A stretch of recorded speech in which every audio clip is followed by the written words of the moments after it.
बाबूलाल का बता रहे सलाम निजामी ने कहा था कि कश्मीर में जो घुसेगा उसको जला देंगे, कश्मीर में जो इन्वेस्टमेंट की सोचेगा लाशें बिक जाएंगी। उसके साथ राहुल गांधी की तस्वीर। एक और मैं तस्वीर आपको दिखा रहा हूँ, ये लेबर पार्टी के एमपी। भाजपा प्रदेश मीडिया सेंटर मारू टावर हरमू रोड रांची में गुरुवार को प्रदेश प्रवक्ता प्रतुल शाहदेव के द्वारा प्रेस वार्ता को संबोधित किया गया। इस प्रेस वार्ता के माध्यम से सैम पित्रोदा के विवादास्पद बयान पर झारखंड भाजपा ने बड़ा हमला बोला। सैम पित्रोदा का इस्तीफा महज एक ड्रामा है, कांग्रेस ने निष्कासित क्यों नहीं किया, ये बातें कही। भाजपा के प्रदेश प्रवक्ता प्रतुल शाहदेव ने कहा कि कांग्रेस ने हमेशा देश को तोड़ने की बात की। प्रतुल ने कहा कि अब राहुल गांधी के गुरु और उनके राजनीतिक सलाहकार कहे जाने वाले सैम पित्रोदा, जो कि वर्षों से कांग्रेस की ओवरसीज सेल के अध्यक्ष भी रहे हैं, उन्होंने 140 करोड़ भारतीयों पर नस्ल भेदी और रंग भेदी टिप्पणी की है।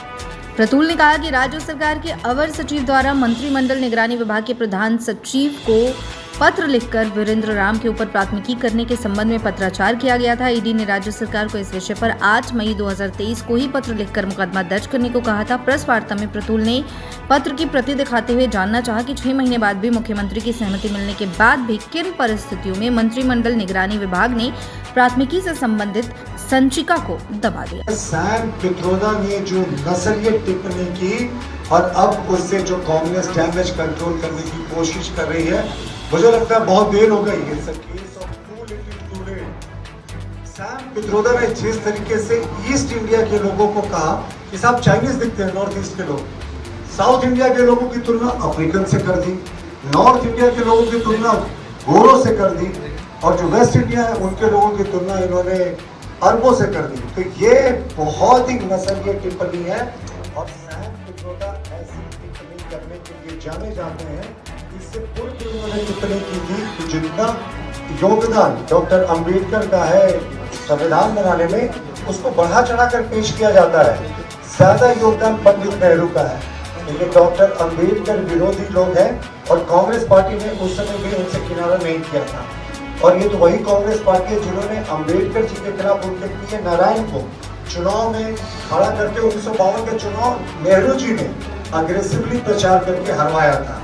और सैम पित्रोदा ने सिर्फ इस्तीफा दिया, उनको पार्टी ने निष्कासित क्यों नहीं किया? हमारा बड़ा प्रश्न है। वो आज भी राहुल गांधी के एडवाइजर बने हुए हैं, आज भी इन पदों पर हैं, तो उनको पार्टी ने शो कॉज करके निष्कासित क्यों नहीं किया? और हाल के दिनों में ये मुझे लगता है इतना ऊंची राजनीति का बयान प्रधानमंत्री जी की गाड़ियों को छोड़ दे तो शायद ही हमने सुना हो। जब नस्लीय टिप्पणी हो रही है साहब, लोगों के चमड़े के रंग पर टिप्पणी कर रही हो कांग्रेस, और सिर्फ एक रस्म अदायगी हो रही है। देखिए, इसी तरीके से अधीर रंजन चौधरी जी, जो लोकसभा में कांग्रेस के बड़े नेता हैं, उन्होंने इस बयान का समर्थन किया। यानी कांग्रेस पार्टी ने उनको फटकार लगाने की जगह जो अपने मुख्य नेता हैं, जो चुनाव भी लड़ रहे हैं, लीडर ऑफ हाउस भी थे, उन्होंने इस बयान का समर्थन किया। अब आप कांग्रेस की सोच सकते हैं कि किस तरह की मानसिकता है। अब कांग्रेस के एक सांसद थे, उन्होंने कुछ ही समय पहले दक्षिण भारत को अलग देश बनाने की बात कही थी। तो ये देश को टुकड़े टुकड़े करने वाले लोग हैं। अब सैम पित्रोदा ने कुछ दिन पहले कहा था कि भारत में भी विरासत का टैक्स लगना चाहिए। यानी जो पैतृक संपत्ति आपकी है, अगर आप वो इनहेरिट कर रहे हैं, तो सैम पित्रोदा ने कहा था कि अमेरिका की तरह यहाँ पे टैक्स लगना चाहिए। तो ये तो सोच के लोग हैं। और आपको याद होगा ना, विरासत टैक्स कब हटा था? 1985 में, जब इंदिरा गांधी की संपत्ति उनके खानदान के बाकी लोगों को बांटी जानी थी ताकि उन्हें टैक्स से बचाया जा सके। राम मंदिर पर भी अंकल साहब ने कहा था कि रामनवमी, राम मंदिर जैसी बातें जो है ना, वो कंसेप्ट ऑफ इंडिया को चैलेंज करती है। भगवान मर्यादा पुरुषोत्तम भगवान श्री राम आस्था के प्रतीक है, शौर्य के प्रतीक है, लेकिन उनको कहना कि वो आइडिया ऑफ इंडिया को चैलेंज करती है, इस पूरे कंसेप्ट को, तो ये साफ तौर पर दिखाता है कि कांग्रेस किस तरीके से महात्मा गांधी के समय जो चलती थी, आज किस कदर पहुंच गई। और इन्होंने तो जेएनयू में भी भारत के टुकड़े होंगे के नारे लगाने वाले लोगों को अपने प्रमुख नेताओं में शुमार करके रखा है। और कांग्रेस ने के नेता सैम पित्रोदा ने एक और बयान दिया था कि पुलवामा जैसे हमले जो होते हैं ना, वो होते रहते हैं, इसके लिए पूरे पाकिस्तान को दोषी ठहराना उचित नहीं है। मुंबई अटैक जब हुआ था तो इन्होंने कहा कि ये चंद आतंकवादियों की वारदात है, भारत को पाकिस्तान पर इस मुद्दे को लेकर आक्रमण नहीं करना चाहिए क्योंकि पूरा पाकिस्तान इस पर रिस्पॉन्सिबल नहीं है।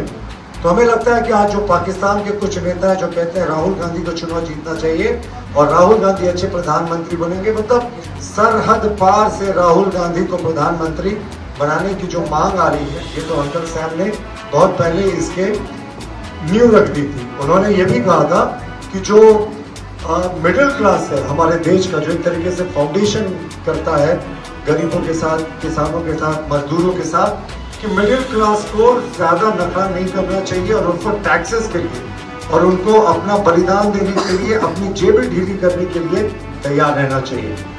तो ये थे अंकल सैम की सोच।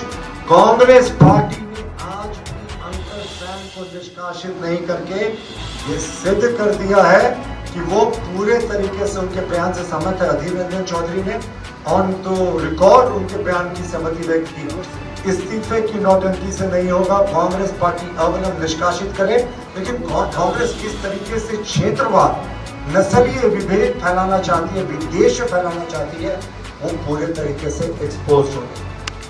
तो मित्रों, ये था हमारा पहला पार्ट। अब आते हैं आपको राज्य सरकार के एक बहुत बड़े खुलासे की ओर। मैं आपको एक पत्र दिखाने जा रहा हूं राज्य सरकार का,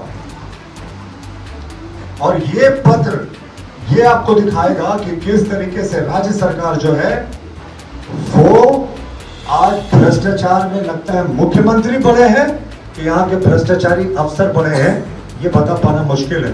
ये सरकार का लिखा पत्र है और जब मैं पत्र के मजमून को पढ़ूंगा तो आप भी दंग हो जाएंगे कि मुख्यमंत्री बना है कि भ्रष्टाचारी अधिकारी बना है।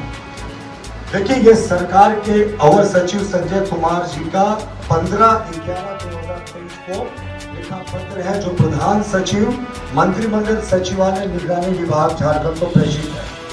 विषय में है श्री वीरेंद्र कुमार राम, निलंबित मुख्य अभियंता ग्रामीण विकास विशेष प्रमंडल झारखंड रांची के विरुद्ध भ्रष्टाचार निवारण अधिनियम के सुसंगत धाराओं के आलोक में प्राथमिकी दर्ज करने के संबंध में। ये पत्र है 15 नवंबर 2023 को, जिसमें राज्य सरकार के अवर सचिव ने कहा कि FIR दर्ज होना चाहिए। देखिए, अभी ये कहानी तो शुरू हुई।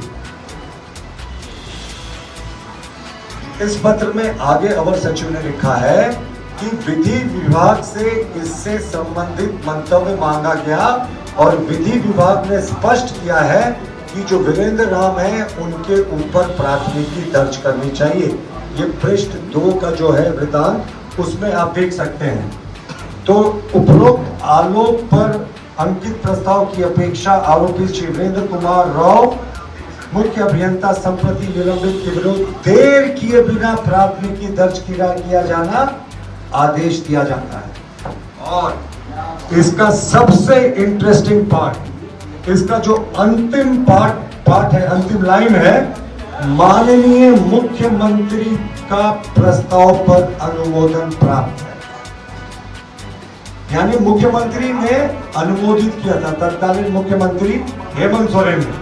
अब इस पत्र से जो मूल विषय उत्पन्न होता है वो ये है कि जब मुख्यमंत्री का अनुमोदित ये पत्र था, संचिका में उनका अनुमोदन प्राप्त था, मंत्रिमंडल विभाग को 15/11/2023 को लिखा गया वीरेंद्र राम के विरुद्ध FIR करने के लिए ईडी ने जो पत्र दिया था उसके आलोक में फिर 5 महीने 6 महीने तक इस पत्र को जमाने का औचित्य क्या है। और हम तो माननीय मुख्यमंत्री चंपई सोरेन जी से जानना चाहेंगे कि आप भी 3 महीने से ज्यादा समय से सत्ता में हैं, इस पूरे मुद्दे को आपके संज्ञान में ना आया हो, ये हमारा मानने से परे विषय है। और हमारा बड़ा प्रश्न है कि क्या हेमंत सोरेन खाली सिर्फ कागजी कार्रवाई के लिए पत्र पर अनुमोदित लिखवा देते थे और मौखिक रूप से आदेश देकर FIR दर्ज करने से रुकवा देते थे, वरना मित्रों आपको लगता है कि कोई मुख्यमंत्री का अनुमोदित पत्र जो मैंने आपको दिखाया उस पर जो भ्रष्टाचार के सचिव है निवारण विभाग के, वो FIR दर्ज नहीं करेंगे? तो हमारा मुख्यमंत्री चंपई सोरेन जी से मांग है कि अविलंब जो अनुमोदित है उस पर FIR दर्ज करें और इस बात की जांच करें कि क्या मुख्यमंत्री हेमंत सोरेन ने मौखिक आदेश देकर लिखित आदेश होने के बावजूद इस पत्र को रुकवाया था क्योंकि किसी सचिव की इतनी हिम्मत नहीं होती कि मुख्यमंत्री के अनुमोदित पत्र को वो रोके। तो क्या सिर्फ हाथी के दांत कुछ, दिखावे को कुछ और खाने को कुछ और, ये खेल चल रहा था। और मुख्यमंत्री चंपई सोरेन अगर इस पर कार्रवाई नहीं करेंगे तो हम तो ये भी मानते हैं कि मुख्यमंत्री चंपई सोरेन जी भी संदेह के घेरे में रहेंगे, क्योंकि 3 महीने और लगभग 9-10 दिन उनकी सरकार का कार्यकाल भी पूरा हो गया है। और ये इतना सेंसिटिव इश्यू है, इससे रिलेटेड नौकरों के घर में 35-40 करोड़ रुपए बरामद हो रहे हैं, लेकिन 5 महीने पूर्व अनुमोदित पत्र पर आज तक FIR नहीं होना दिखाता है कि जो झारखंड की गठबंधन सरकार है उसका हाथ